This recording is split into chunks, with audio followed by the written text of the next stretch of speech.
if you learn from looking around you, you will win. When I was a little boy, all I did was look around. All I did was observe. All I did was look at what my family did, what mistakes they made, what my dad was doing, what my mum was doing, what my uncles were doing, what my aunties were doing. I was observing. At a certain point, I got scared of certain habits, scared of certain things that I did not want to put myself in the trap of. I grew up older. I had the opportunity to do drugs and alcohol for the first time, going to parties, and I couldn't bring myself to do it. But one of the things I told myself is that I saw what it did to other people. I saw what certain things, certain actions would do to people in my life, people in my family.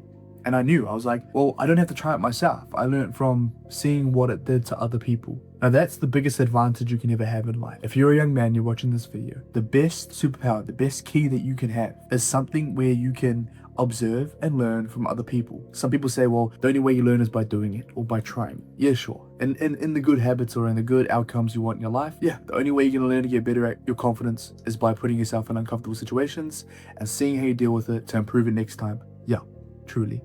But with the bad habits, you don't have to try the bad habits to learn what it does because you've already seen it from other people around you. I want you one day in your life, if you're someone that drinks alcohol, or you're someone that usually goes out on parties and does all the drugs and alcohol and stuff like that, I want you one night, go out to a party and go out sober. Look around, look at all the people that are drinking and doing drugs. And just think about what you're seeing. Think about what the people look like. Think about what they're fucking doing with their body language. Do they look like fucking demons? They're like fucking mumbling and they look retarded, okay? You realize all that shit is stupid. You realize if you really observe other people, okay? Put yourself in a position where you're sober, clear-minded. I don't want you to be on any substance. I want you to look around and really analyze the people around you. Do you want to be like them? Is this the kind of life that you want? Because that right there could be the biggest wake-up call. If you just go that's all I know. When I went out to clubs and parties and stuff like that, I've always gone sober. Never done anything in my life. Never done any drug or I've never done alcohol as well. When I would go to these social interactions, I'm not sitting there just judging people or whatever, but I'm just sitting there observing. And I know for a fact, all the people that I see at parties and clubs and bars and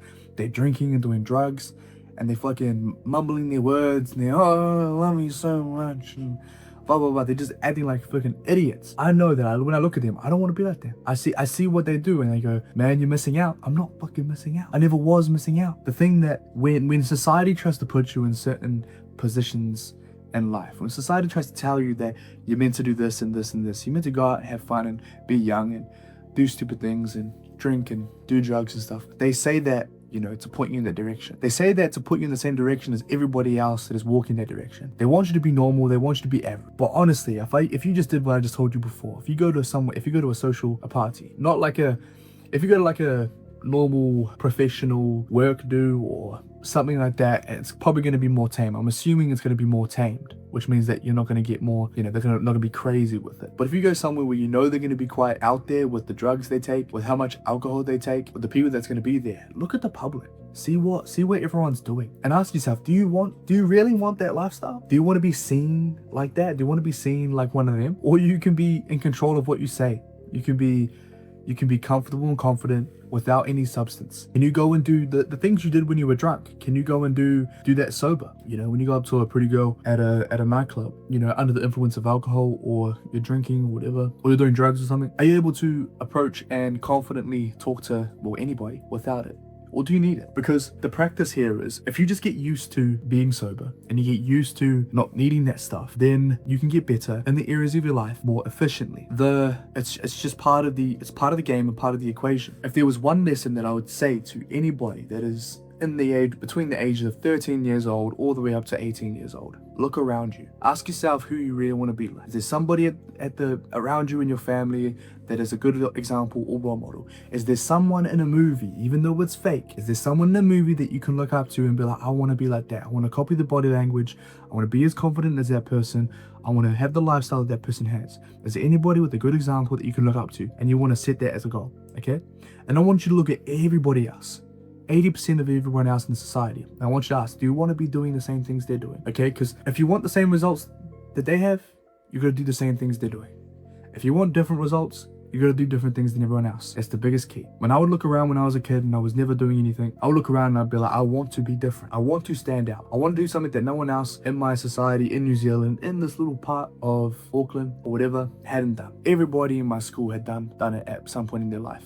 The people that hadn't, they were either religious or had very strict parents and had to wait a certain point. Fair enough. But it was never their own choice. It was never their own decision to put themselves in that restrictiveness. I made the choice myself. I saw what everyone else was doing. I was like, no, I want to be different. So learn from other people. Learn from your fucking dad and what he's done. Learn from your uncles and what they've done. If you see someone make a stupid decision, you don't go and fucking do the same thing. If you want to be ahead, you learn from other people and you get a head start. You go, no, I don't do this because I know that's happened to this person before, so I won't go that way. I won't walk that direction. That's the biggest advantage you can ever have in your life. And when it comes to, if you don't have any good examples in your life, if you have nobody you can look up to in the way of who you want to be like, try look for the habits and the things that you know that people around you aren't doing anyway. When I started reading books, or I think I officially started trying to read books when I was like 18 or something, after school, after high school, I started trying to obtain the habit of reading. The reason why, one of them was because no one was really doing it.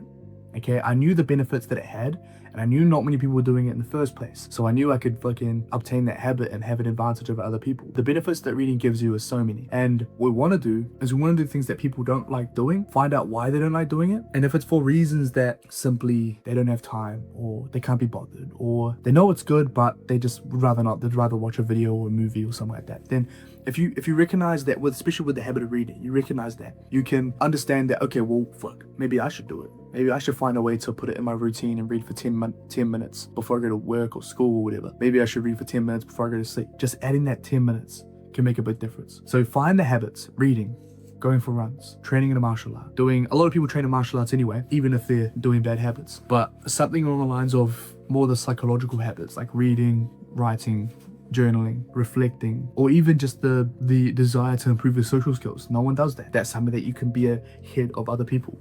If you practice your social skills and better your ability to understand people, that's a gift. That's something that can be a good arsenal for your life. I hope this video helps you in any way possible. I appreciate you. I believe in you. And I'll see you in the next one. Thank you.